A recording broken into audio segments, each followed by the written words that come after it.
Good morning, good afternoon, and good evening, everyone. Welcome, and thank you for joining WHO and UNICEF today to celebrate together World Prematurity Day. Please feel free to introduce yourself in the chat box. My name is Tara Ramal. I'm with the Department for Maternal, Newborn, Child, and Adolescent Health and Aging at WHO headquarters. Today, we will be looking at the successes, challenges, and lessons learned from countries implementing and scaling up small and sick newborn care. Next slide, please. So our session will be divided today into two parts. The first part will be looking at the gaps. Where are the gaps in implementing and scaling up small and sick newborn care? Whereas the second part will be looking at the solutions. In the first part, we will firstly hear about the progress across 106 countries in implementing small and sick newborn care. We will then hear from Ghana about their efforts in scaling up access to quality inpatient care for preterm babies. For part two, we will have a panel of experts, Ministries of Health representatives, and frontline workers will be sharing with us their experiences, lessons learned in implementing and scaling up small and sick newborn care. We will then have a questions and answer session, which will be followed by closing remarks. So before we start our session, I would just like to make a few announcements. For the questions and answer session, please place your questions in the Q&A function at the bottom of your screen. And depending on the time, we hope to make a couple of questions directly from our audience. So please raise your hands and Dr. Queen Dube will call on you and then we will unmute you at that time. We will also be sharing with you the presentation slides and the recording via email after the webinar. And with that, I would like to hand it over to Dr. Anshu Banerjee, the Director for the Maternal, Newborn, Child, and Adolescent Health and Aging Department at WHO headquarters. Anshu, the floor is yours. Thanks very much, Tala. And really on behalf of UNICEF, WHO, and also the ENAP and EPMM partnership, the Ending Preventable Maternal Mortality in Every Newborn Action Plan partnerships, I would like to welcome you to this webinar, which is one of the many events that are going to take place across the world to mark World Prematurity Day. And we know that there are going to be also across the world a number of famous monuments that will be lit up in purple to honor this particular day.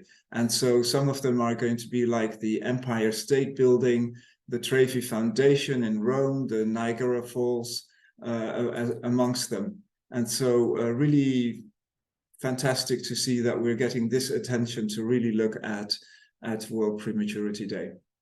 Also, we'll have Ministries of Health, parent organizations, and other stakeholders that will engage in events across the world to raise awareness of the challenges and also the burden of preterm birth. Preterm birth is one of the leading causes, or is the leading cause actually, of death in children under 5. And globally, we have around 13.4 million babies, or 1 in every 20 babies who are born premature. And that means before 37 weeks of gestation. And so there are quite a number of things that we can do to prevent this and also to manage this. So from a prevention side, let's say we need to provide quality antenatal care. We need to ensure that mothers are optimally nourished. We should ensure that they don't smoke and don't use substance abuse, let's say. We can, in order to identify problems early on, we should do fetal measurement during early ultrasounds to help identify gestational age and really be able to predict whether there's going to be a preterm birth or not.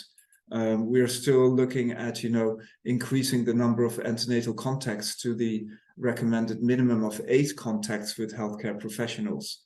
And at the same time, when it comes to prevention of other risk factors such as infections in order to prevent preterm labor. But we can also look at management, and when it comes to management, it's particularly targeting the preterm and the small and sick newborn, particularly ensuring that they'll be kept warm, that we can provide breathing support if needed, oxygen if needed, that they are properly fed, that we can prevent infections, and also looking at how to prevent that they will have a higher risk of developing disabilities.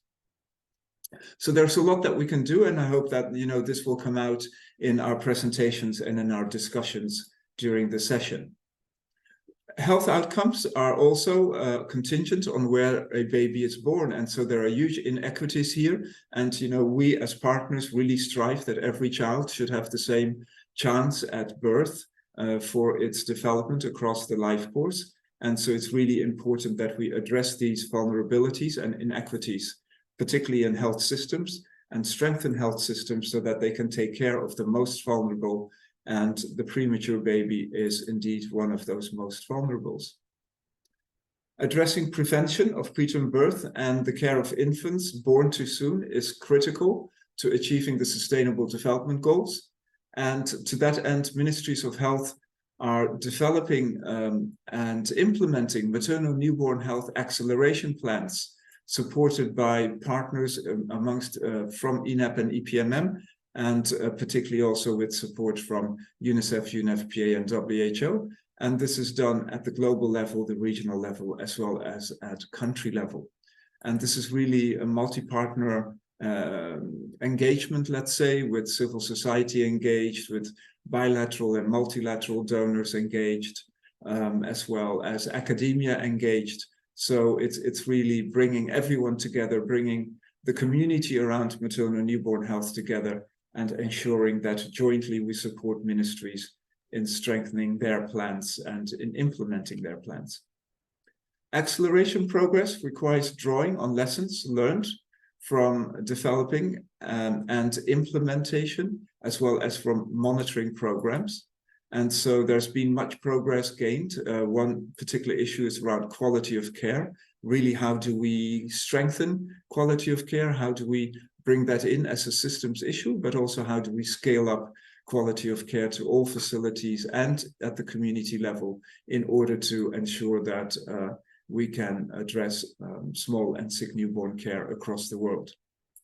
Today, the program will hear the experiences from 4 Ministries of Health and review gap solutions and opportunities to address preterm birth and scale up small and sick newborn care. So I would really like to welcome and introduce Dr. Chris Fofi, who is the Deputy Director for the Family Health Division from the Ghana Health Services, Dr. Felix Bundala, who is the Director for Reproductive, Maternal, Newborn and Child Health from the Ministry of Health in Tanzania, Dr. Dennis Mark, who is the Program Manager Health System Strengthening from the Ministry of Health and Sanitation in Sierra Leone. And of course, we also wanted to make sure that we would have the voice of a frontline worker from our health workers who are really delivering this care. And we have Dr. Saida Humaida Hassan, who is a consultant with the Department of Neonatology at the Chittagong Medical College Hospital in Bangladesh, who will be joining us. So welcome to all of you. And to kick off our program, we will first hear from Dr. Gagan Gupta, who is the Senior Advisor at UNICEF in New York, and who will set the scene and present the status of care for small and sick newborns using the most recent data that we as partners collected from 106 Ministries of Health through the INAP EPMM tracking tool, and that we had also presented at the International Maternal Newborn Health Conference earlier in May this year. Gagan, over to you to again highlight the key issues that we need to look at and keep in our mind taking this agenda forward. Thank you, Anshu, so much. Olive, are you able to hear me? Perfectly. Yes, we can. And are my slides visible? Yes. Great. So just before I start, one simple logistic request is that when we are presenting, please do not introduce in the chat at that moment, because then it starts popping up and then distracts the presenter. So whenever we have the transition, that time the people who have not introduced can introduce them in the chat. So thanks so much, Anshu and Tara, for setting the tone so brilliantly. And it's time to move from advocacy to action. And that's what the focus is. What's happening at the country level, and then going down till the level of a newborn care unit, where these things are being operationalized. Over the next 15 minutes, I will take you through a snapshot of where we are currently and where are the countries lagging behind. Now, if you look at the landscape for the newborn care, in the last decade, the landscape for newborn care has evolved pretty rapidly. We have moved beyond just focusing on the essential newborn care and sepsis management, which was the priority focus in the first 10 years of MDG, to a more systematic and holistic approach. And not to say that essential newborn care and sepsis management is not important. It actually remains the foundation on which the care for small and sick newborn builds. But this narrative also has been driven largely by the shift in the place of delivery, where our newborns are moving from homes and huts to the hospitals and to the health facilities. If you see globally, in the last 2 decades, there has been a 54% increase in the institutional delivery. But what has happened is the gains in the institutional delivery have not resulted in the similar gains for reduction of neonatal mortality. Also, the fact to drive this whole thing has been the SDG agenda, where we have moved from standalone survival approach to a more holistic survive, thrive, and transform approach. And as I always say, the care of small and sick perfectly links the survive and thrive agenda. It's about the survival of these newborn, also ensuring they reach their full potential, both in terms of growth and development. So no other agenda probably in MNCH exemplifies the perfect link between survive and thrive, the way the care of preterm, small and sick babies exemplify it. Now, the first push came in 2019 when a group of people from ENAP, EPMM partners came together to release the first report on Survive and Thrive, the transforming care of sick newborn. Here, the first time the levels of care were defined and what needs to be done at each care. So primary care included the immediate and essential newborn care, which included at all levels of facility. Secondary, which is generally a district hospital, a special newborn care unit with a package of services, and then transition with CPAP and tertiary care, including mechanical ventilation. Now, the focus of today would be more around where we are on the secondary care. And one of the countries which actually exemplified this levels of care very well was India at that time. They had in policy and in implementation both the newborn care corners at all delivery points, level 1 care at a sub-district level, which is around 100,000 population in context of India, care of small and sick through the special newborn care units, which is nearly a population of 1 million at district hospital, and at every place, kangaroo mother father care, and especially in the vicinity of the newborn care units.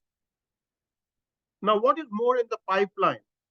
We are seeing a major revision in the EMOC signal function, especially in context of the newborn component, where we are moving in a major way from just neonatal resuscitation to a whole gamut of newborn signal functions. And if you look at what is the final framework, which will be released early next year, the level of cares have been divided now into 3: the basic EMOC, the comprehensive EMOC, and the intensive EMOC. Basic EMOC basically is level 1 sub-district care. Comprehensive EMOC is generally level 2 district hospital care with co-location of cesarean and newborn care units. And intensive EMOC is more at a medical college or a regional hospital level, where for newborn there is ventilation and some added signal functions for maternal health. This shift was strategically made because for newborn, we always had 3 levels of care. But for the maternal part of the EMOC, it was just basic and comprehensive. So to divide the comprehensive care into one additional layer of intensive, which is the one which is provided at the level of tertiary referral hospitals, this has been done. And this also now aligns both the maternal and the newborn part pretty well. So I'm not going into the details of the signal function, but what you see as a major change at basic EMOC, the parental antibiotics, especially driven by the PSBI guidelines, oxygen for stabilization, not for long term, but just for stabilization and referral. And then you include at comprehensive the CPAP, phototherapy, the blood transfusion, IV fluids. Now, another thing which is in pipeline is to meet these signal functions, you will need to also relook at the commodities which we have been recommending to the countries. If you see at the essential commodity list from the UN Commission in 2012, there were only 4 commodities for newborn care. One was Ambubag, one was chlorhexidine, one was antenatal steroids, and fourth was antibiotics. And that's what the need at that time was, because the focus was on essential newborn care, sepsis management, and preventing the complications of prematurity.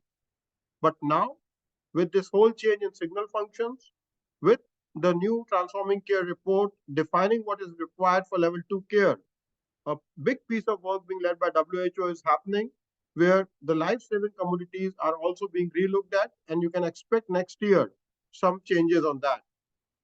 Now, before I move to where we stand, I want to bring this slide back for those who want to see where the maximum gains will come from. And the maximum benefit will come from investing in 2 critical windows. One is during labor and childbirth, and second is the small and sick newborn care. Antenatal care remains important, especially for stillbirth, where you can get a huge impact in terms of the stillbirth reduction. But if you see nearly 40 to 45% reduction of maternal deaths, stillbirths, and neonatal mortality can be achieved by a combination of skill attendance and emergency obstetric care. Add to it a package of small and sick newborn care, which is our focus for today, and it includes both the kangaroo mother care, the immediate KMC, and the level 2 newborn care. And you can see a 30% reduction in the neonatal deaths. And then not to follow up the community and care at home, because survival in newborn care units alone is not enough. We need to follow them at home to ensure survival continues, along with the Thrive component. And that brings to the debate, which is often about community and facility. And I want to again clarify, it's not either or, it's both. Community and facility with strong linkages and interdependence on each other. You have birth preparedness, you have IMNCI, you have postnatal care, which is happening at a primary care and a community level. But to have the maximum benefit out of it, you need to link it with your district level care, where you have the facility-based care, the kangaroo mother care, and the level 2 care. But again, if you are only saving the newborns in the hospital and not bothered what happens to them when they go back home, you will not get the desired result. So the conflict is not between the community and the health facility. It has to be a seamless interdependence between the two to get the maximum results. Now, all this background was behind setting up a separate target on small and sick newborn care in 2021, where a separate target for the coverage of small and sick newborn was put up, and that is 80% coverage at district level. Now, this district was either district or an equivalent unit, because there's a huge variation in the definition of districts. In some of the sub-Saharan African countries, districts can be just 100,000 to 200,000. While in some of the South Asian countries like Pakistan, Bangladesh, India, it can be 1 million or 2 million population. So this is another piece of work in pipeline, where we are now going to link it with number of deliveries. And you will see the guidance on that next year, where the district will be unpacked more based on number of deliveries, and on every 10,000 deliveries, what is the number of level 2 newborn care beds which will be required. Now, where we stand today, if you see, the level of ambition is not anywhere near to the proposed target. We have a target of 80% coverage, but even in your plans, the 80% coverage is not there. Only half of the 106 countries who reported, and 95 reported on this particular indicator, have planned for 80% district coverage. The situation is much better in South Asia, where 71% countries have planned for the level 2 newborn care units. But if you look at sub-Saharan Africa, the situation there is much slower, and there is something where we'll need to put the action, with only 35% countries planning for 80% coverage. Now, when you match the planning with the financing, again, there are further gaps. Though 61% countries reported that they have a costed and managed plan, But if you look at the budget lines for the two very high impact and very cost intensive interventions, the small and sick newborn care and the emergency obstetric care, is just around 22% for small and sick newborn care. So A, we are not setting ambitious target for planning in line with the 80% target. B, where we have set the targets, we have not allocated the resources which will be required for the scale up.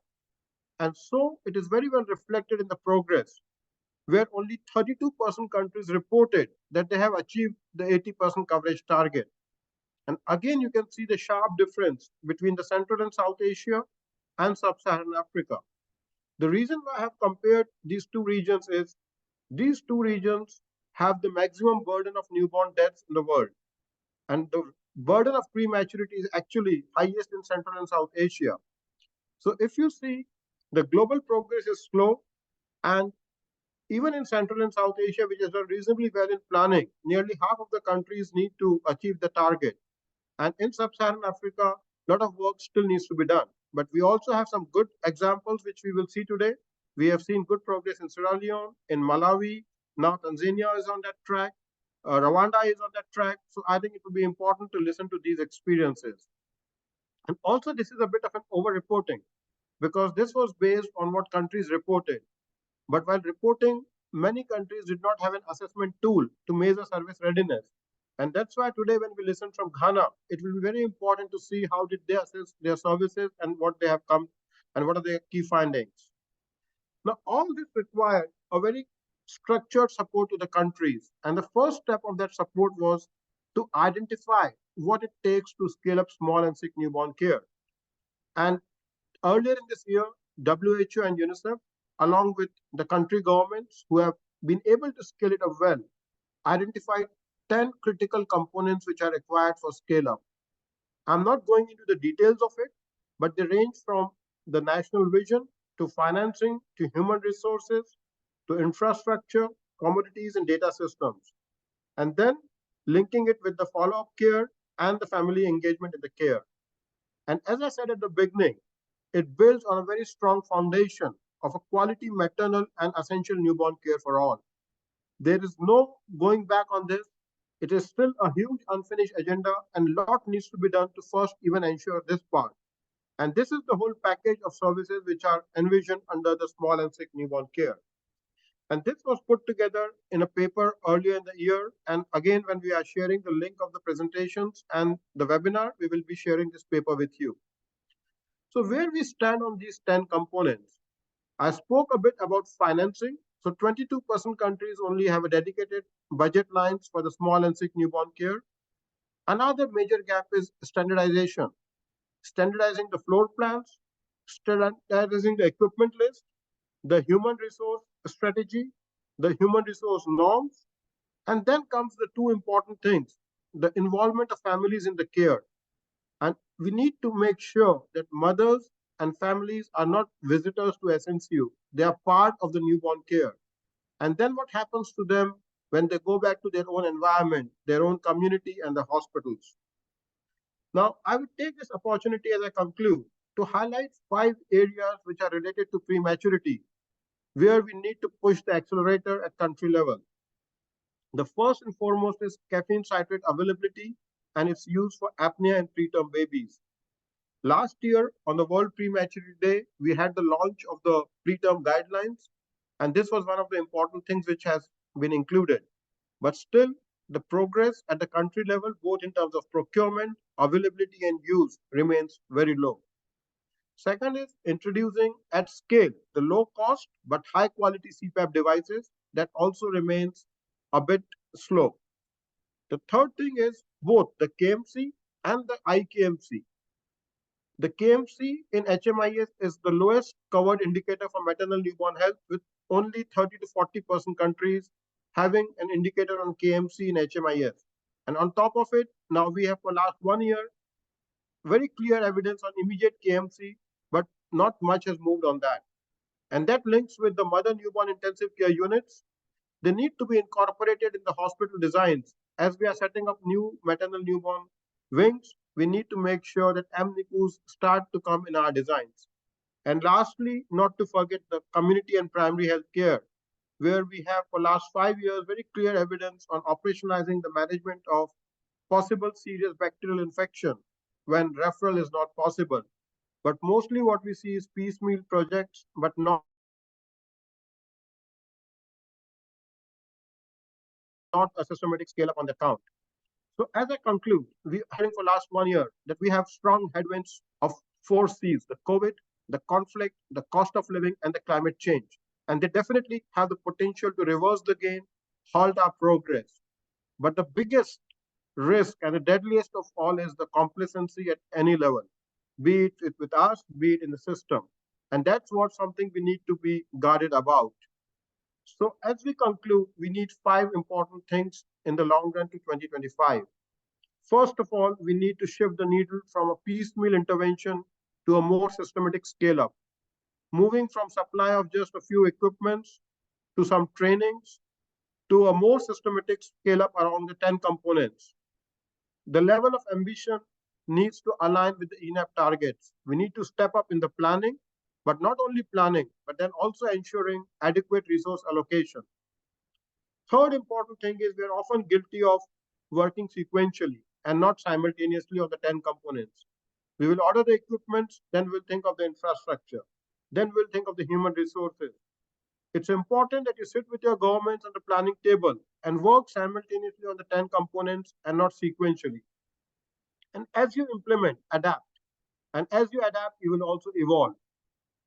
The journey, what we have presented, is from a few countries, but it might be slightly different in your context. And keep on evolving so that others learn from you.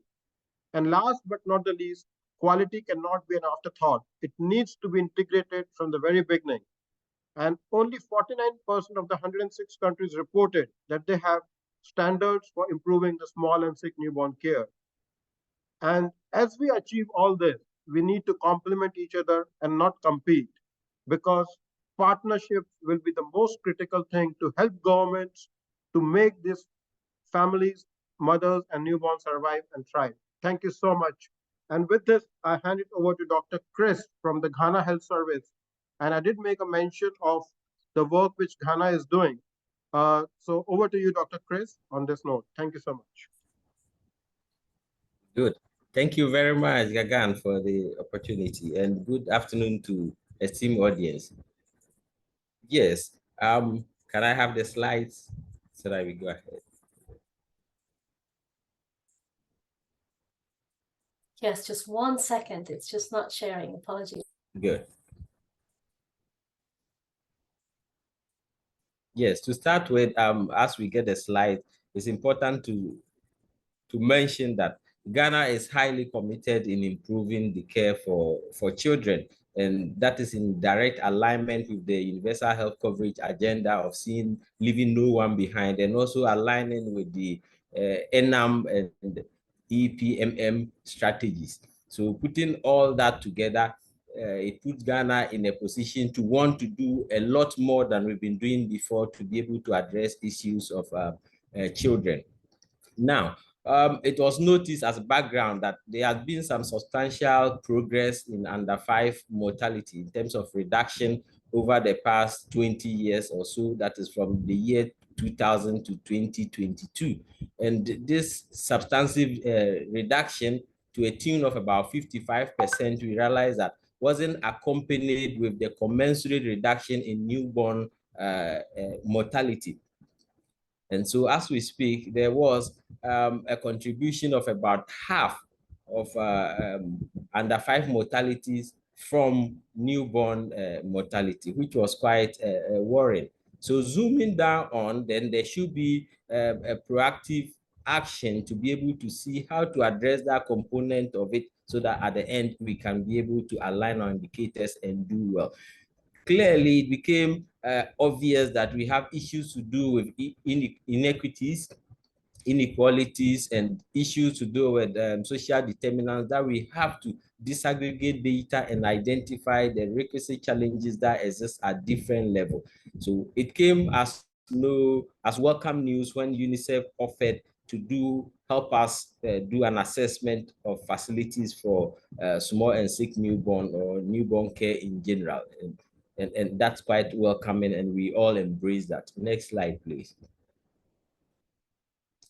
Yeah, so this study was to just assess our facilities, and the objectives here were first to be able to classify all the facilities that we have in the country in terms of what type of care they are able to provide. Also to be able to see the workload and the mortality trends that we offer at the time.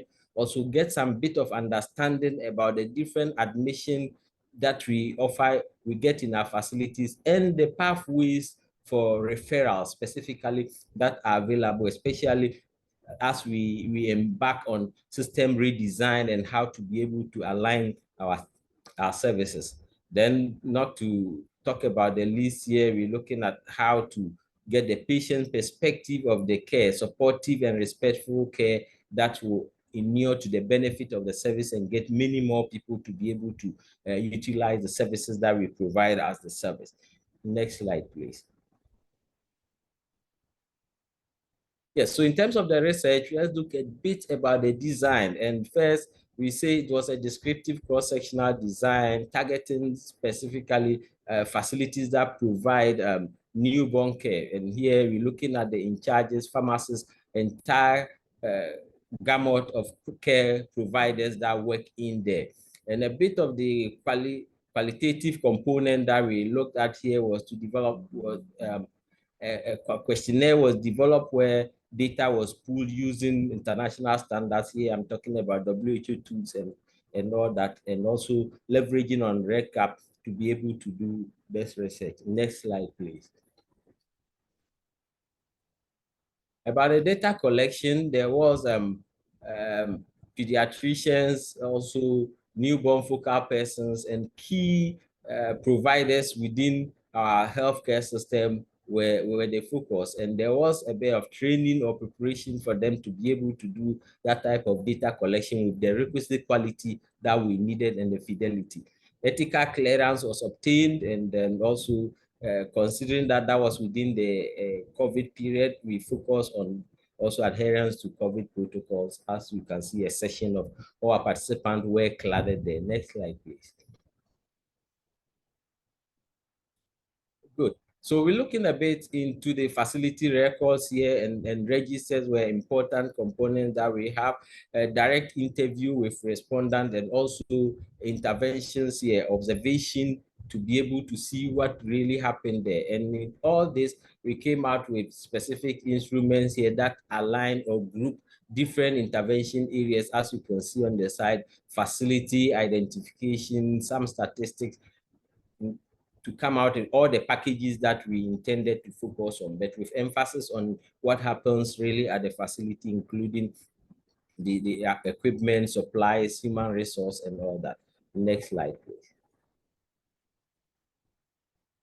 Good. So let's look at a bit of the findings that we got at the point. First, at the assessment and coverage. The first thing to highlight is, out of all the 261 districts that the country has, we realized that it's only 185 facilities that had some form of facilities for care for or care units for the newborn, which was quite a concern.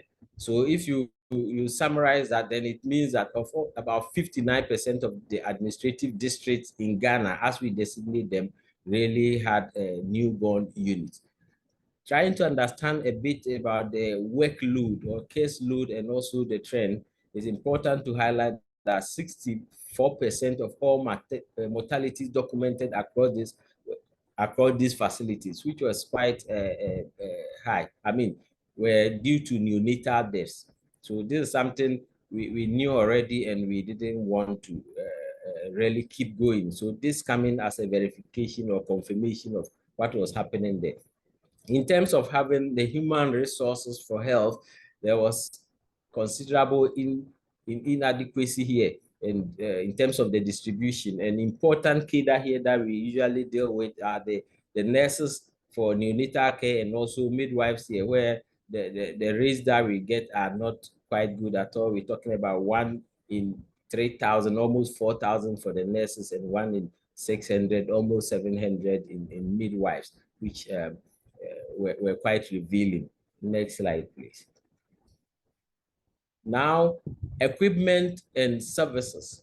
Of all the facilities that really were providing, key element that we're interested in was blended oxygen. And with that, out of 50 facilities, we got 27% of them that were able to provide or supplied blended oxygen. Another important element is the availability of also a CPAP at the district level, and that's where we're talking about 74%. We have 77% of the facilities having availability of phototherapy, and only 25%, that's a quarter of them, had the capacity to provide exchange transfusion. That's among the group that we saw. So trying to understand a bit of the level of care, we got 31% of the facilities. When you look at out of the 185 that provide the care, so not of the general, but all those that provide the care, that's 58 of them, which represent the percentage I just mentioned in these facilities, were able to provide what we call the level 2A services. And clearly, these are not very interesting figures, though we are working to improve them. So if we put all the facilities together, that is the 261 districts that we have, then that figure reduces further to 19.2%. So 19% of the districts are able. So clearly, we are a distance away from the general target that we aspire to get. In terms of kangaroo mother care, there is a huge interest because this is a very low cost interventions that the country could leverage on to improve care for small and sick newborn.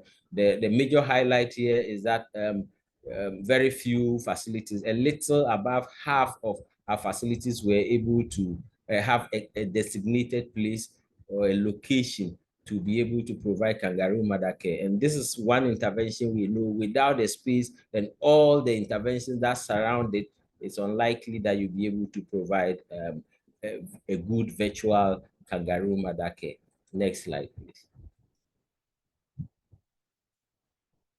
So as a day for the World Prematurity Day, we're focusing a little bit on the KMC component of it, and we can see here in the chart where a little above half are the ones that are able to have a physical space for kangaroo mother care, which is not something we are amused about. But in supporting that, we're also looking at radiant warmer and also incubator, and there are different levels here in terms of equity and inequities within the different geographical divide, the northern, middle, and southern, where we could see clearly the southern areas have a little bit of leverage over the northern territories of Ghana.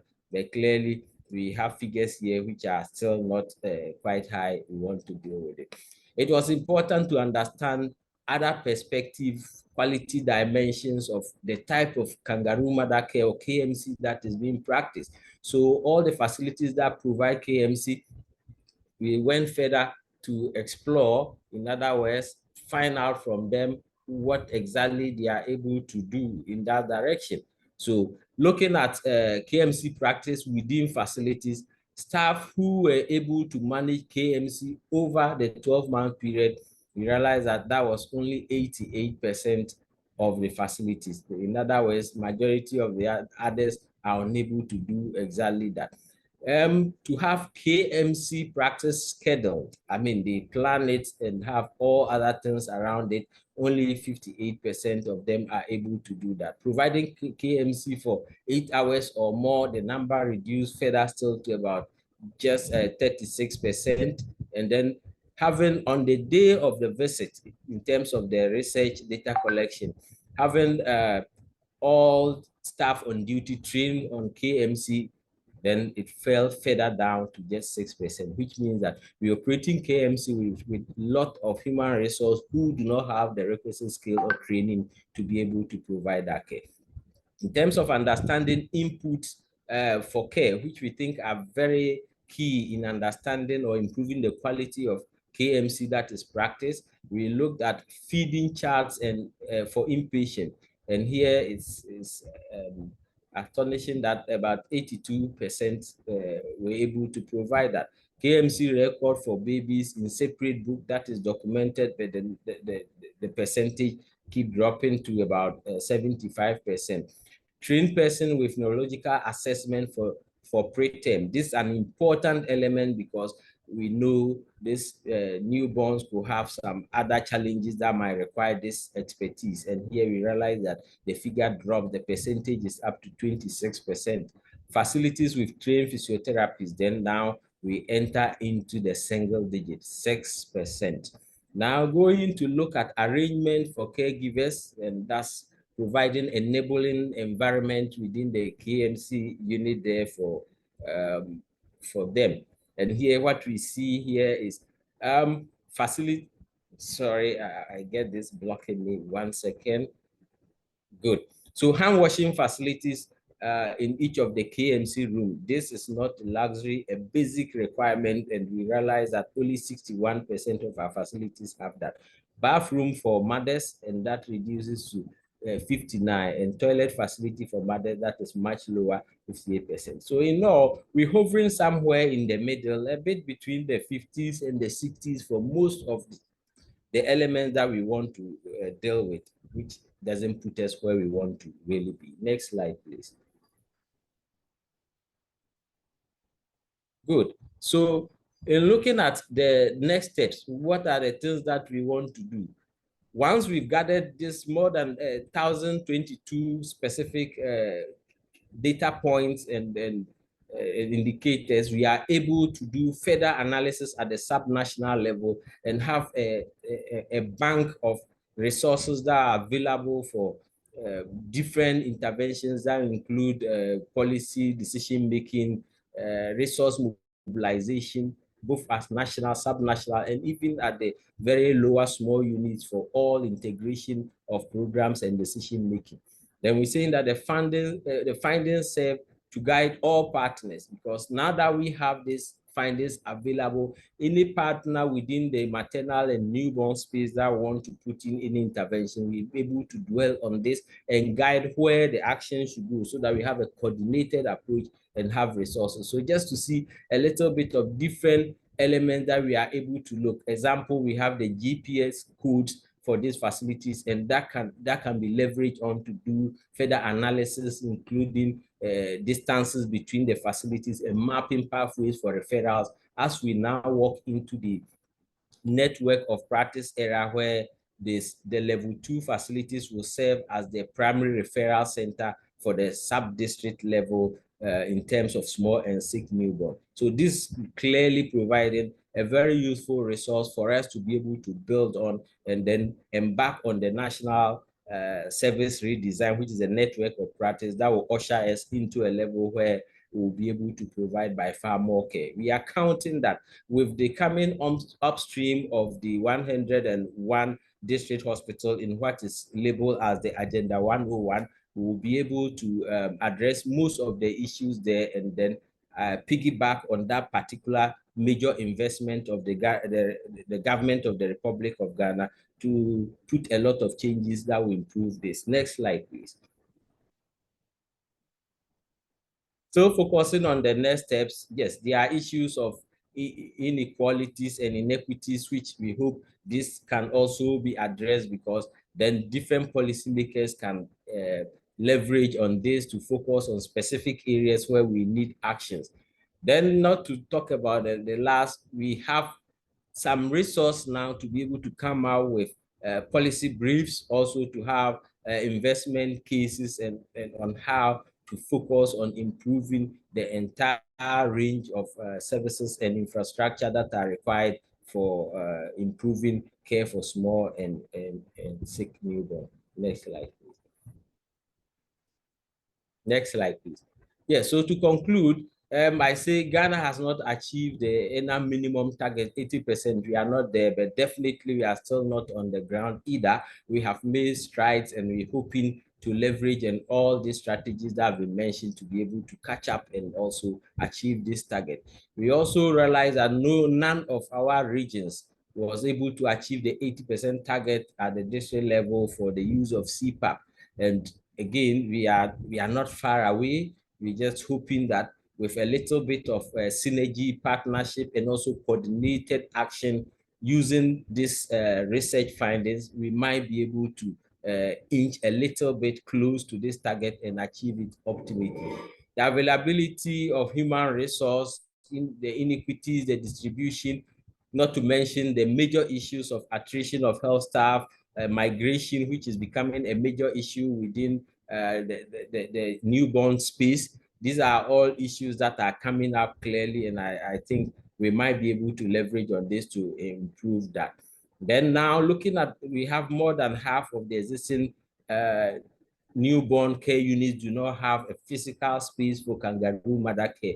That is one thing that we're going to work strongly on, because without a physical space, kangaroo mother care might not be as efficient as we've thought. And therefore, this is one area we're highlighting and hoping that building partnerships and also trying to be innovative in our approaches, we might be able to address that so forth. So looking at all the things that we've outlined, we're saying that Ghana is poised to make steps into the new era where we're going to improve the care for small and newborns. We are not there yet. We're working, and it's work in progress. On this note, I want to thank all of you. Next slide, please. Since there is nothing more, I want to thank everybody for your audience, and if there are any other issues, we are ready to support and follow up. Thank you very much. Thank you. Thank you, Dr. Chris. That was brilliant. Congratulations to your leadership and the Ghana Health Services for pulling it off. And this can be such an important learning for many countries in the region and even for the other regions. And as you said, you are not there, but what is more important is you know where you want to go. And scaling up small and sick newborn care and care for preterm babies, it's a journey. And as in any journey, you need to know what is your final destination, and you will achieve milestones along the way. And this is very well exemplified in your presentation, that the country is clear where they want to reach ultimately. So with this, we move to the second part of the presentation and the webinar. In the first part, we saw what are the gaps first at global level, and a lot of those resonated in Dr. Chris's presentation when we took a country example. Now let's move to the solutions, because there's so much learning from the front runner countries. And for this, I hand it to my co-moderator, Dr. Queen Dubey from WHO. Over to you.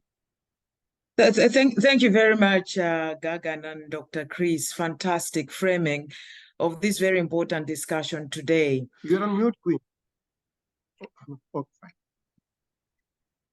Oh, no, can you hear me? Can hear Queen. Yes, we can hear you. Go ahead. Yeah, I thought I was unmuted. So no, I was just saying thank you so much to Gagan and Dr. Chris for that fantastic framing. We will be moving on to a fantastic panel discussion. Let me invite to the panel Dr. Felix Bundala, who is the Director for Reproductive, Maternal, Newborn, Adolescent and Child Health in the Ministry of Health, Tanzania. We also have Dr. Islam, who is the National Newborn Health Program and IMCI Program Manager, Ministry of Health and Family Welfare in Bangladesh.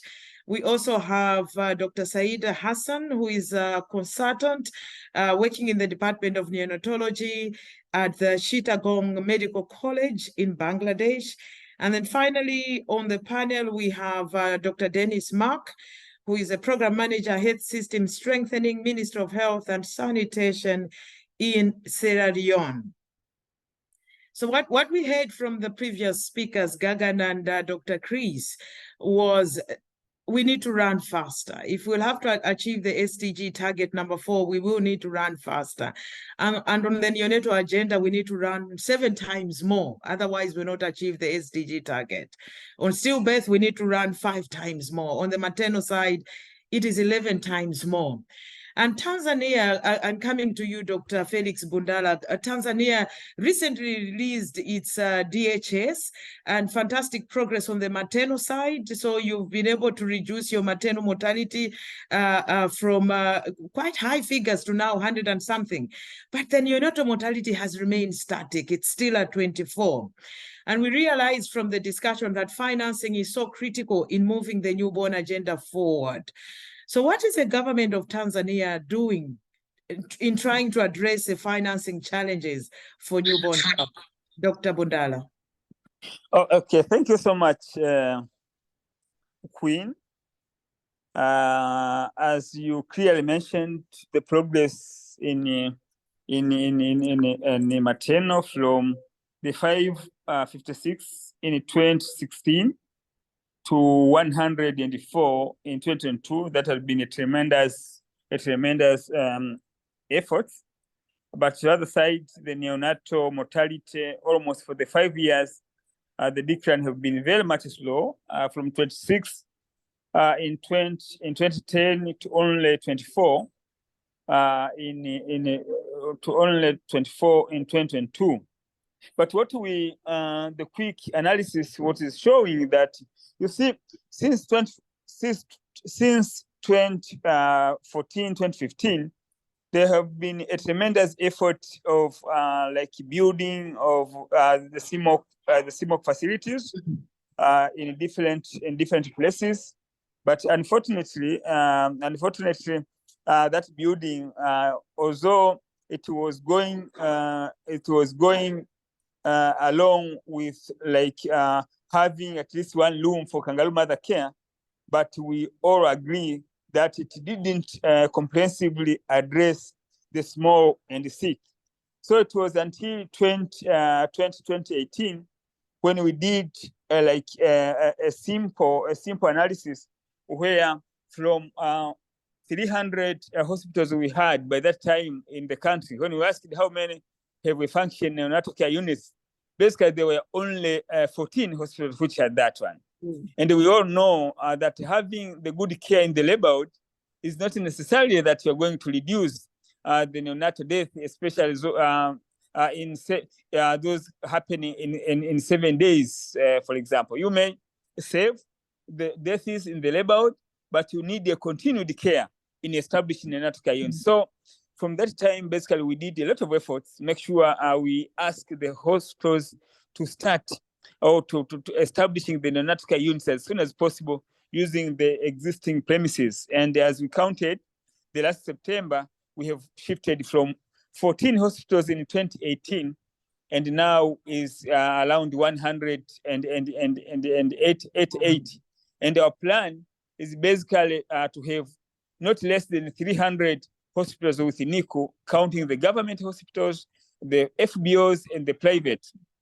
So by doing that, we did an effort to make sure the directors, the chief medical officers, our ministers, and now basically the agenda is lying to the Her Excellence President, of whom even when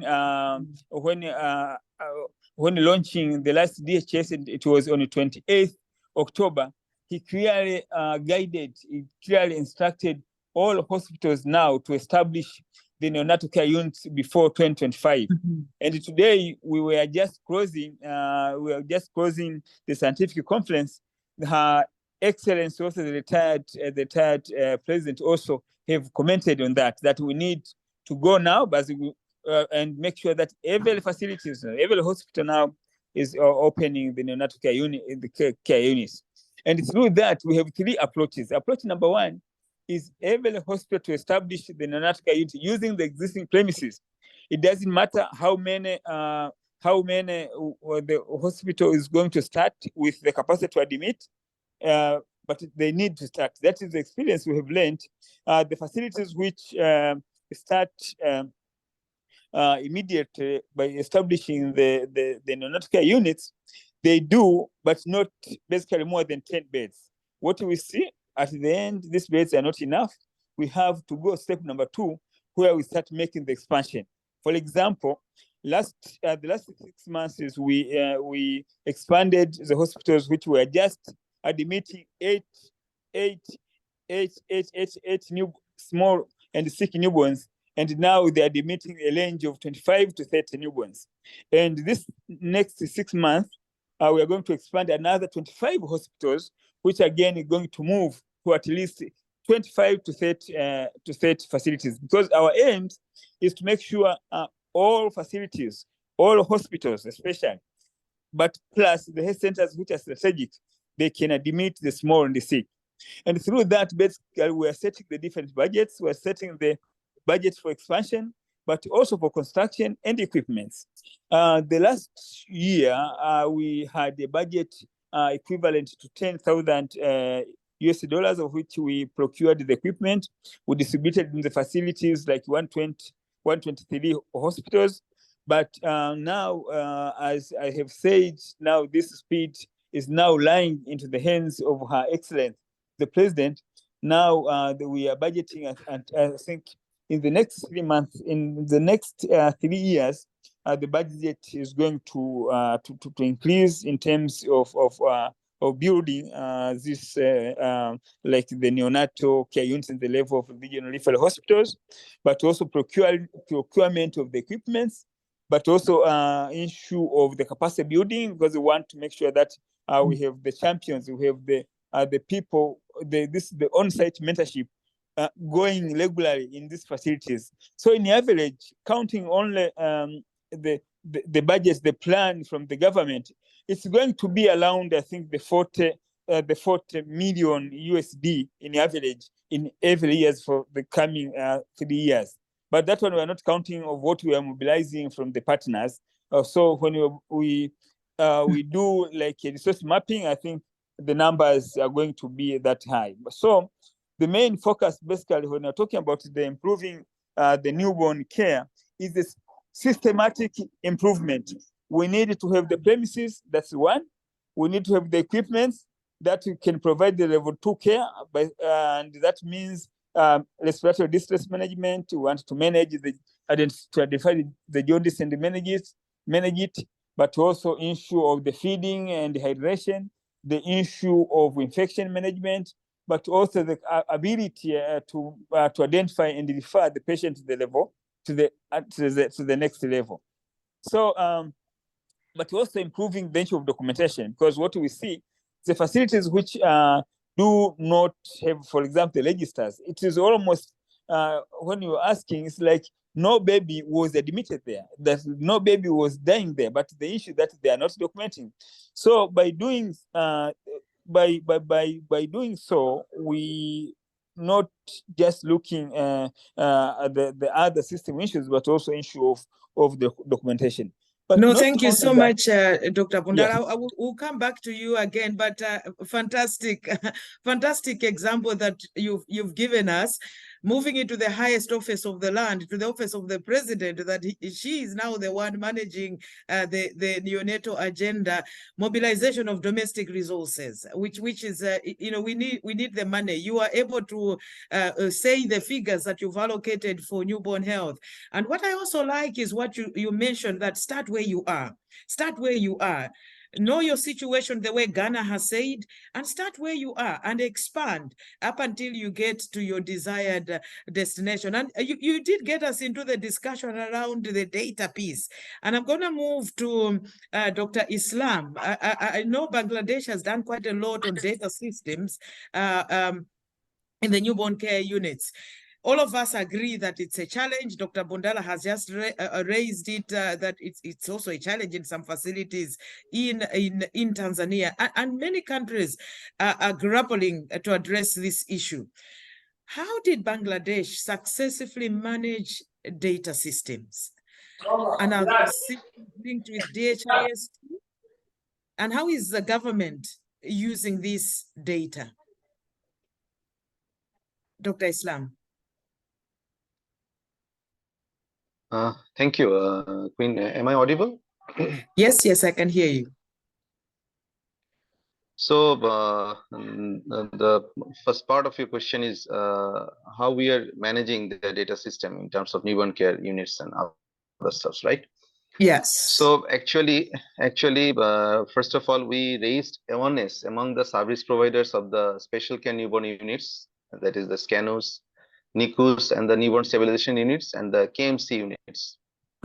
That these are the services we need to render among the sick newborn. Let me inform you that Bangladesh still we are still having neonatal mortality rate of 20 per 1,000 live birth, and with 0.5 million premature babies and 0.8 million low birth babies every year.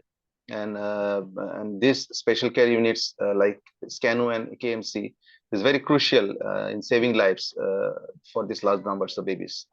So Bangladesh started establishment of SCANU since 2011 with 11 special care units, and gradually it has been increased up to 59 SCANUs in 50 districts, and still 14 districts are to cover with the SCANUs.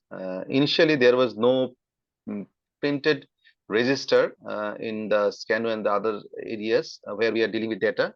Gradually, we first raised the awareness among the caregivers of the SCANU KMC unit, like the clinical mentors, clinicians, midwife, staff nurses, and others. And then we capacitated them with the clinical hands-on training regarding the data sets of the special units to manage the newborns. And we'll supply the logistics like the registers and the monthly data reporting form.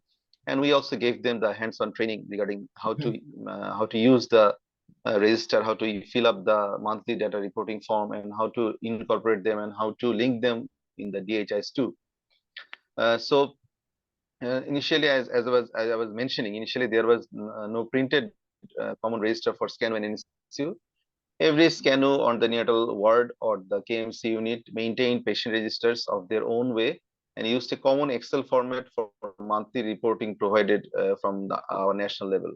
From 2014, we have introduced printed registers for SCANU with support from different agencies. But from 2017, as far as the current sector program is ongoing, for all SCANU and special units, we are using common registers and with the which are being supplied by the government, which has to be particular, which has 221 columns, and within them there are basically some basic information regarding the few columns deals with the basic info of the newborns or the babies. Some columns deals with the assessment part of the newborn, some columns and deals with the treatment, and some with the discharge and post-discharge follow-up agendas. So after that introduction of that register in 2014, we also included the diagnosis as per the ICD code 10. And from 2015, we have introduced monthly aggregated reporting system in DHIS2 with a designated form for SCANU only, and 13 data elements related to services, and other 13 data elements for equipment and bed, and another 8 data elements for HR. So these are all aggregated data for a month, and from there we can understand are the service provider trained with special unit related trainings, right? ETAT training, or on the job training for SCANU, or SOP training on newborn health, or KMC training, like that. And from 2016, we have introduced individual event reporting in DHIS2 for SCANU patient with 28 basic information, 10 data elements on assessment, and within that 28, we also have 9 data elements about treatment and 6 data elements about delivery of the newborn. And from 2016, we have completely stopped hard copy reporting from SCANU and started paperless reporting, like as it is linked with the DHIS2. Report is coming directly from the service areas. And from 2019, we revised in 2019 we revised the monthly aggregated reporting SCANU data set in DHIS2 with 38 service related data elements, including cause of admission and death, and segregation of weight in case of low birth weight, and cause of death retain code, and introduced in 15 data element of each capacity.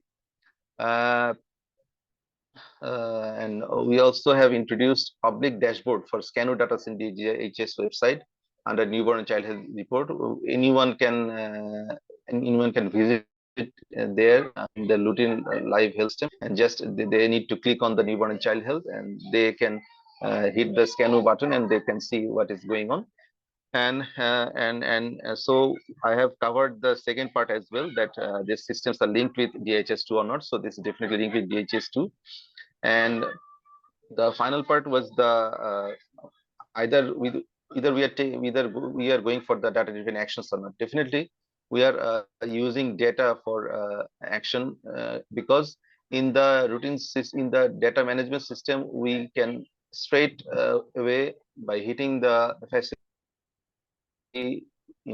from we can select the period, we can select the particular month, particular division, particular district, and upazila health upazila as well, or district. From there we can we are bang on targets. Like we can see the caseload, and we can see the case fatality rates in the special units. So where we are seeing that the occupancy rate is too high, and where when we see that in a unit where the caseload is quite high and the case fatality rate is also high, we at once we talk to them. We try to understand the scenario. There arises some problems. Some of them can be solved at the service delivery care point, and some of them needs intermediate term solutions, and some needs special solutions from the center. So by analyzing data in this way, we can actually take actions as per the data is concerned. No, thank you. And I guess I covered my questions. The time is up, right? Thank you very much. Data is a very big piece, and it's amazing to see how that data is being used even at a national level. Dr. Saida, you are by the bedside every day looking after these small and sick newborns. And one of the things that Gagan talked about is the HR piece as an important piece within that 10-component guideline. So how are you managing HR challenges at a facility level? And what are the operational challenges that you're facing? And then just to link up to what Dr. Islam was highlighting, yes, data is being used at a national level, but how are you using data at a facility level, Dr. Saida? Thank you, Dube. I want to share a PowerPoint presentation. This slide speaks a lot about it.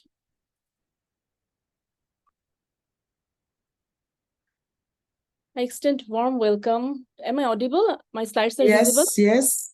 Your slides are good and you're audible. I welcome all of you on behalf of Chittagong Medical College, Bangladesh.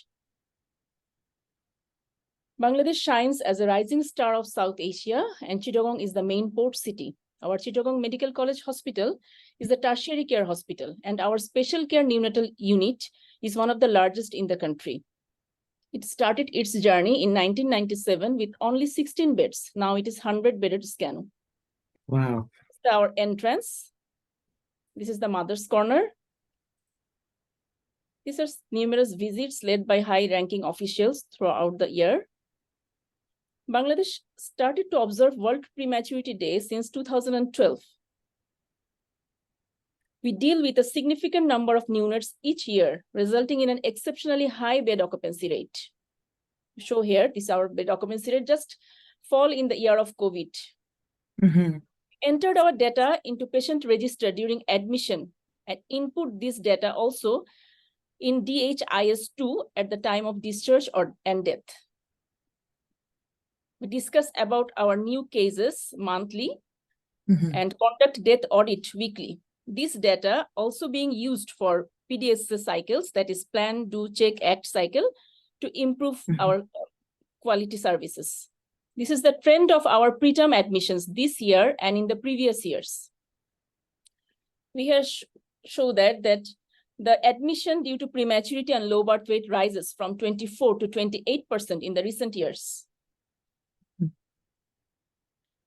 We routinely care for preterm low birth weight infants in our well-equipped level 3 care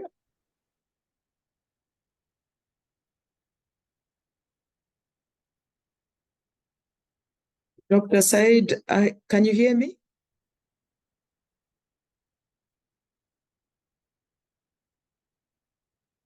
Dr. Said, can you hear me? I guess. Can you wait for 30 could... seconds, because she called me that there is a cyclone ongoing in her area, so there is power cut. Okay.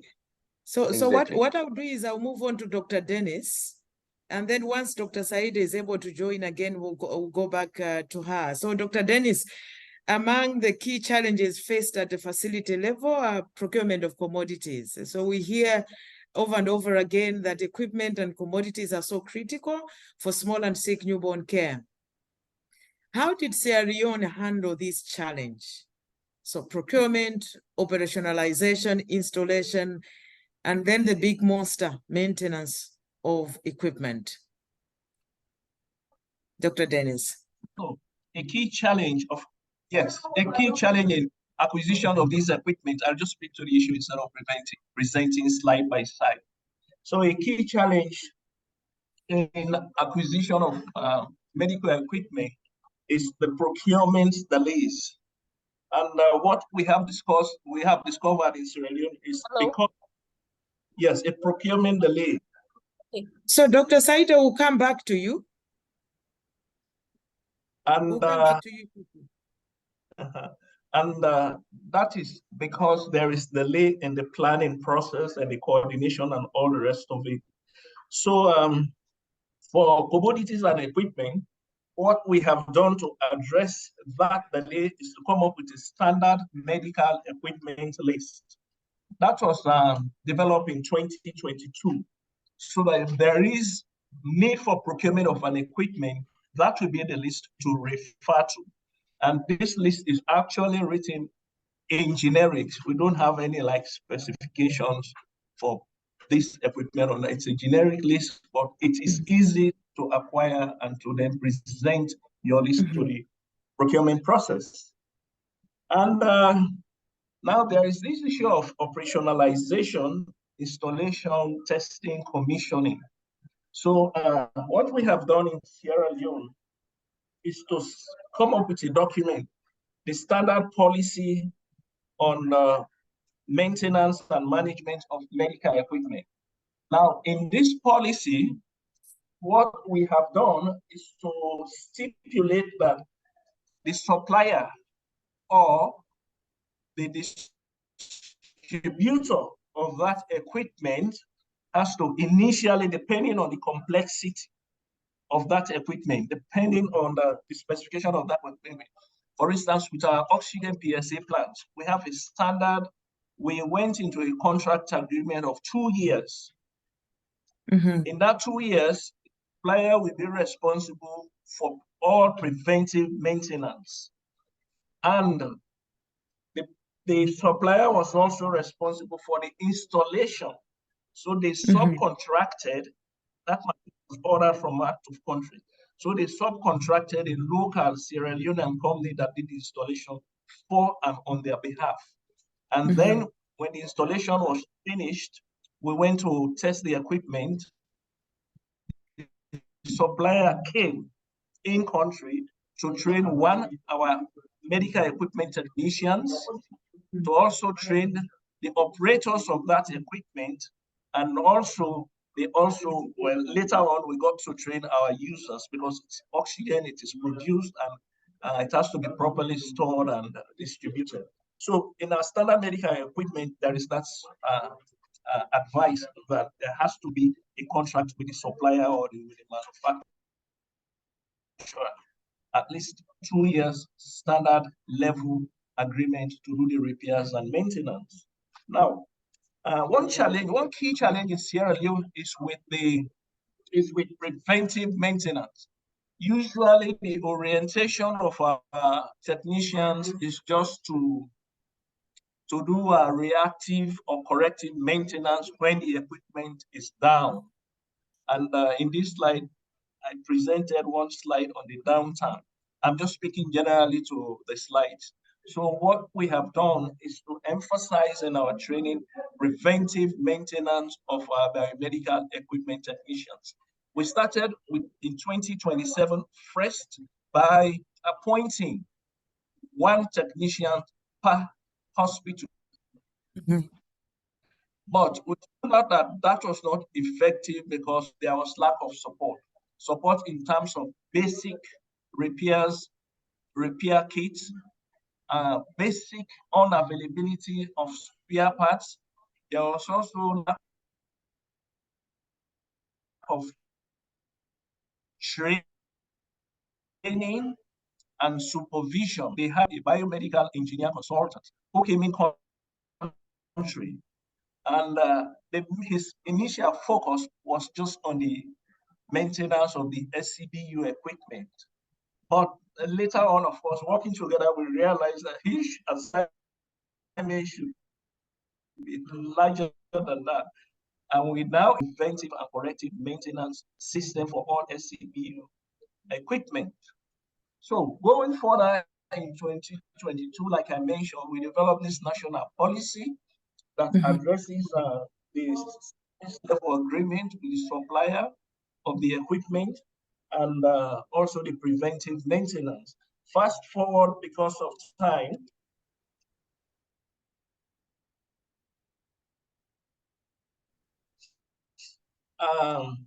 the staff is key.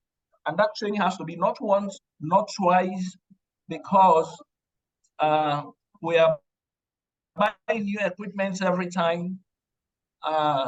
We have to also look at the cadre of staff. So in-service training is an integrated part of it. Before now, it used to be like vertical. We had technicians who dealt with only cold chain for the immunization program. So we have now integrated the biomedical equipment technicians and the EPI technicians training, so that if there's a cold chain that is broken somewhere way inland and the EPI technician, the solar technician goes out to fix it, and there is a broken BP machine or a broken scale, that the cold chain, but also look at broken equipment in that facility. And so thank you so much, Dennis. Standard equipment I have but really fascinating stuff from getting things right at a national level, standardizing your equipment list with these generic specs, to looking at standard policies for equipment maintenance and management. You talked about service contracts, very, very, very, very critical. And if it's a national policy, fantastic. You've talked about the HR aspect, integrating other than verticalizing certain HR cadres. So really, really fantastic thoughts. We will go back to Said. Are you back online? Before we open it up, so just for quickly, just for 2 minutes before we open it up for a few questions. May I share? Yes, please.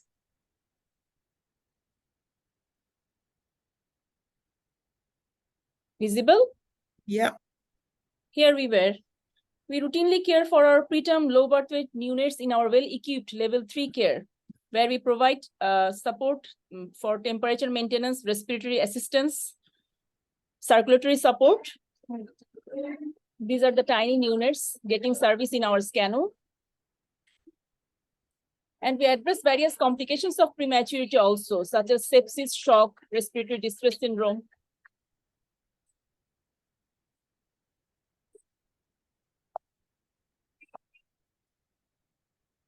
This is another baby getting continuous positive airway pressure or CPAP. We have our own national feeding protocol. We start at first parenteral nutrition, then trophic feeding started. We started KMC at level 3 after stabilization of the neonate. Then after further stabilization, we refer them to step down nursery, and this is our KMC based level 1.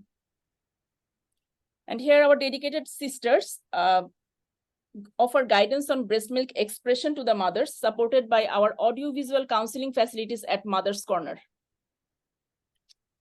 We offer follow-up to our preterm babies we have our in-house facilities to screen retinopathy of prematurity, staffed by our trained personnel. Now our challenges. Regarding healthcare providers, we have only 40 nurses.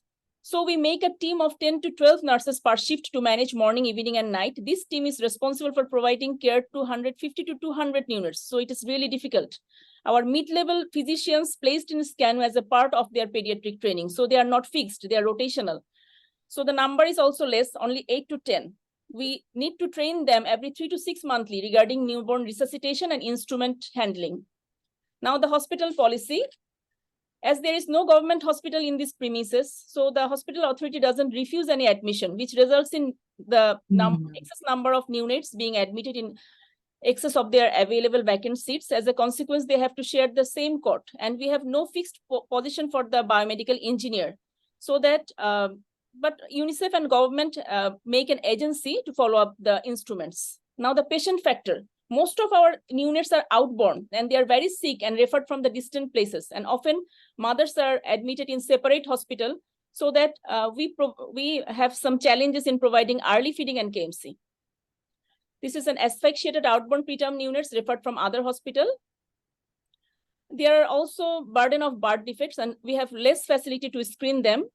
And another issue is the presence of neonates in the SCANU who are abandoned by their parents in the hospital or elsewhere, later brought by the police or passerby, and they reside here for a prolonged period.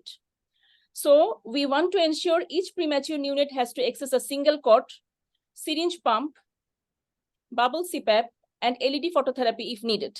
Despite the challenges, these tiny warriors thrive and reach their important milestones of development. This is a 29-weeker micropreemie, have proven sepsis. Now he is 11 months old.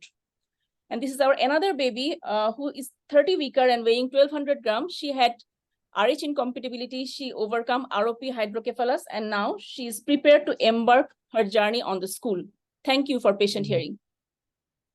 Wow, wow. No, thank you very much for bringing the patient and the family angle to this whole discussion. And congratulations for all that you're doing, Dr. Saida and your team, despite all those challenges. But when you see your patients getting better, they're in school, that smile is worth more than all the challenges that we face. So we've heard from our wonderful panelists. Let me open it up for some 2-3 questions. Please do raise your hand if you have a quick question, and please let's just be straight to the point. I see there's a hand from Laksim.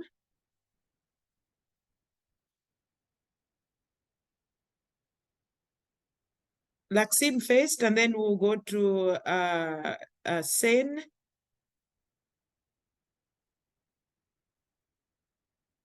Laksim, please unmute. Pravita?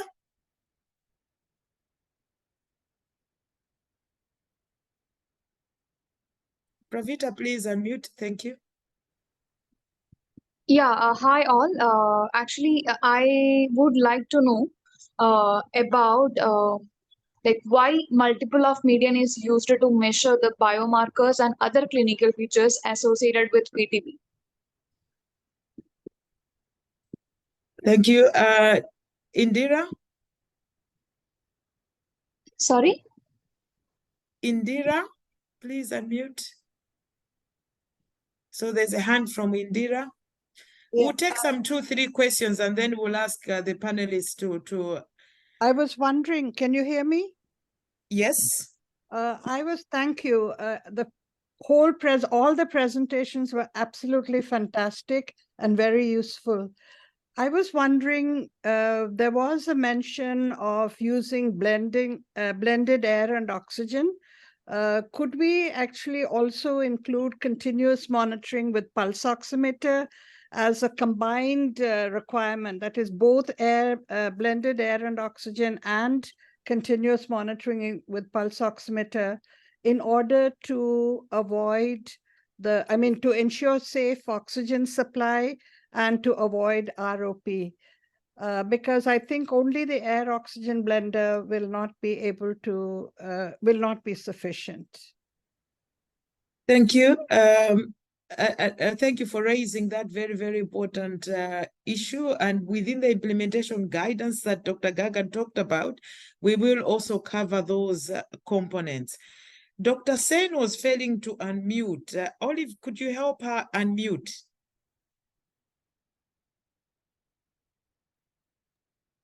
Yes, I will do that right now.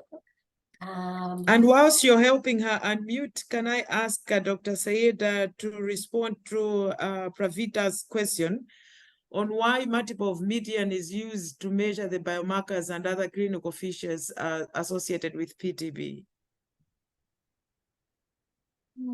Multiple, we have biomarkers. That means we measure the admission, bed occupancy rate, and we calculate the death rate in comparison to the prematurity and the total death. We found that our 40% of our total death due to prematurity in our center, as it is a referral center, so our death rate is high.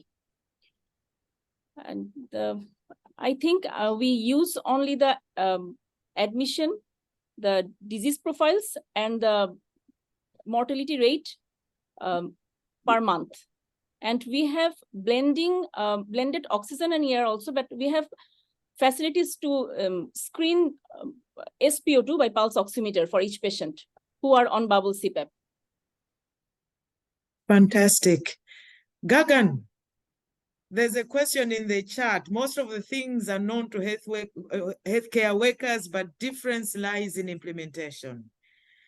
How is UNICEF helping low and middle income countries? I thought you needed to address this one, bridge the gap of implementation and governance, especially in newborn care. Right. So thanks, Queen. And I have also been going to the chat, and we can take a few questions from there as well. Before that, let me also answer to Indira's thing on the oxygen monitoring. So if you see the revised signal function, which I projected, pulse oximeter monitoring, even for stabilization at the primary care level and for the continuous administration of oxygen at secondary level, is a part of the signal function. So continuous monitoring by pulse oximeter will go hand in hand with oxygen therapy at any level, even if it's a brief oxygen therapy. So that would be pretty much stressed and focused upon in the new signal functions.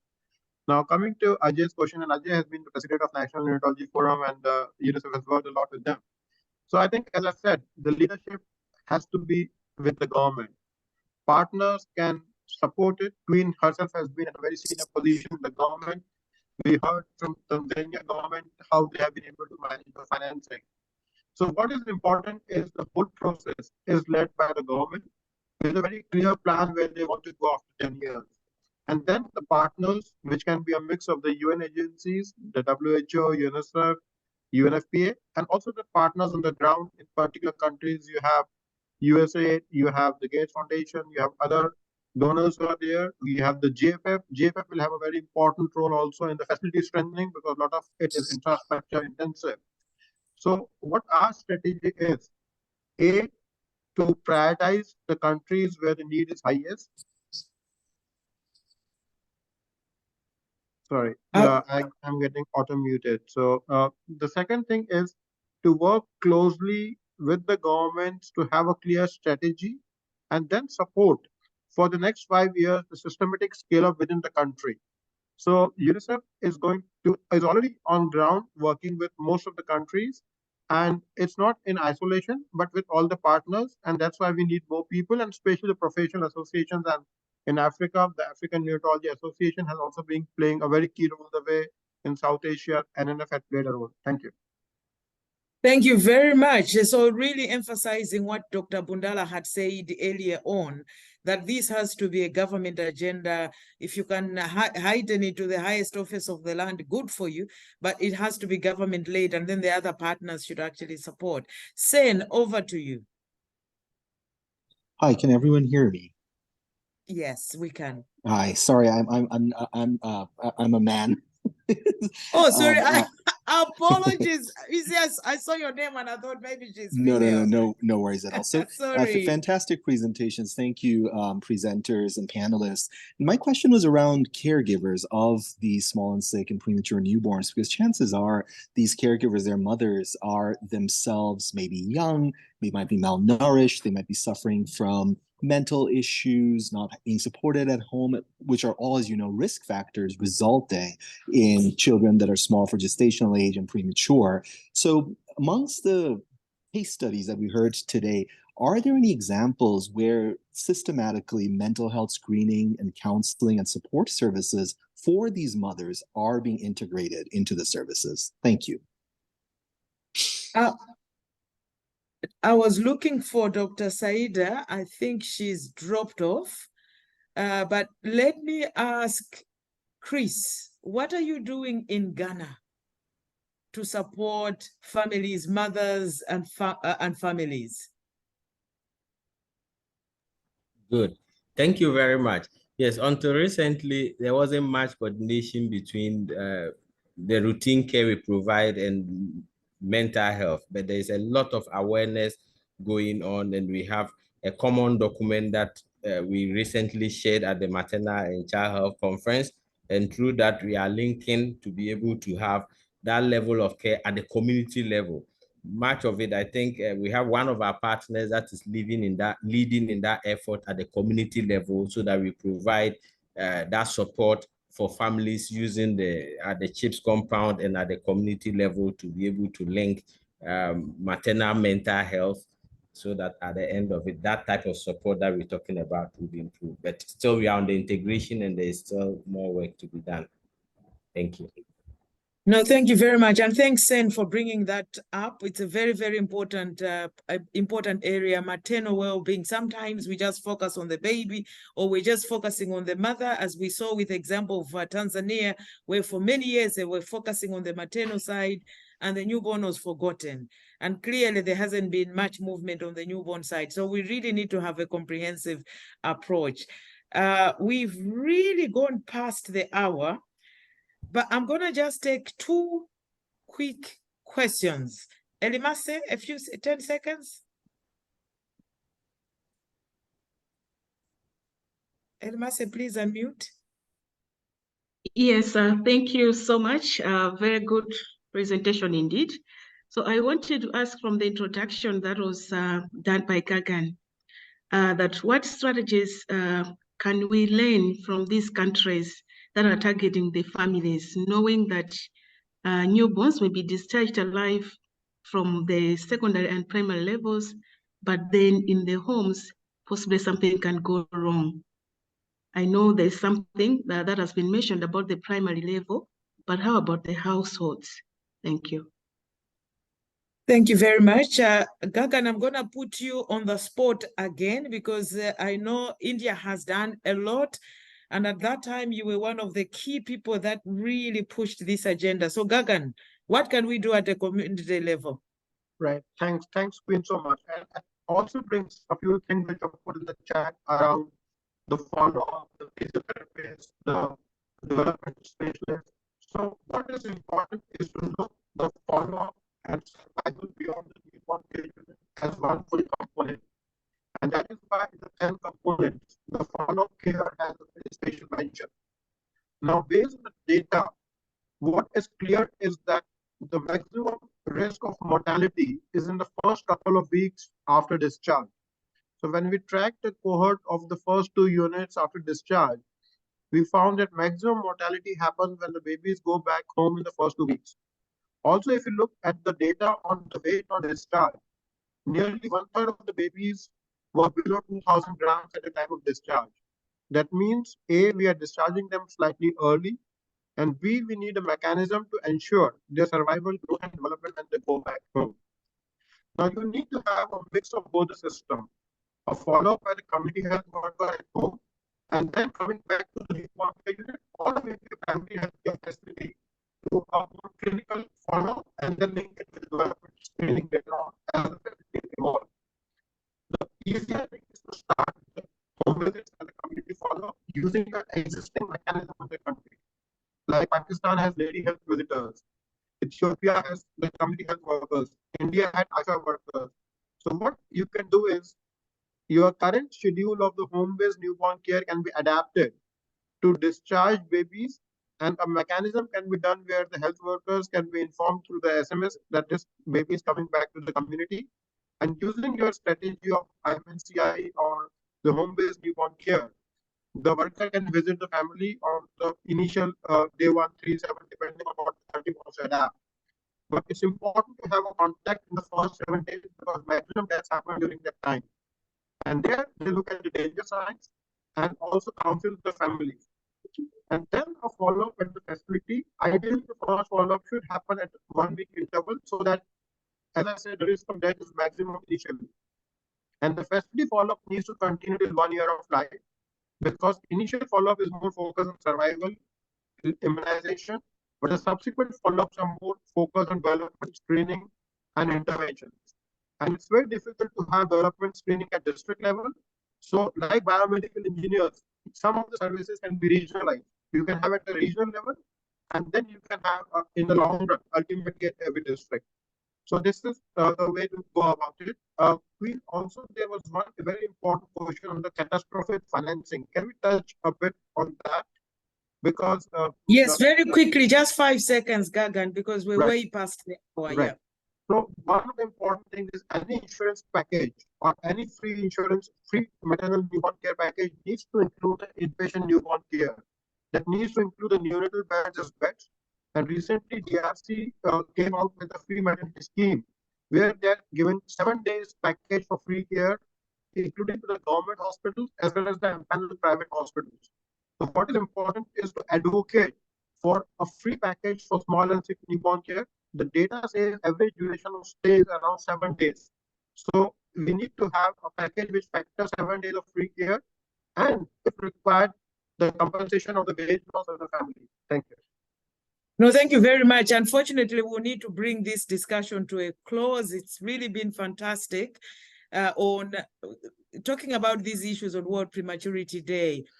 Colleagues, just to remind one another that we still have a long way ahead of us. As I mentioned earlier, we need to run 7 times faster for us to achieve the SDG target. We have heard from the countries, the panelists, that it is possible to actually move to drive this agenda. Investment is important. We need to look at it from a holistic angle, a comprehensive angle. Let's not forget the essential newborn care, maternal health, the community level. All those linkages need to be emphasized, but it is possible. We need to do it now or we'll never be able to do it. So thank you so much. I know there were a number of hands still up. I know there are questions in the chat, so we will respond to all your questions and we can continue the conversation beyond this webinar. But it's been fantastic. And if we're in a room, we're going to clap hands for our panelists. You've done an amazing job. So thank you, thank you, thank you, thank you so much. Gagan, any last words? No. Thank you for the brilliant moderation and the enthusiasm in the room and the chats. And also thanks to EFC and I for sharing some of their communication material with us, which we use in the spread of this webinar. So thank you, everyone. Thank you. You have a lovely weekend and happy World Prematurity Day.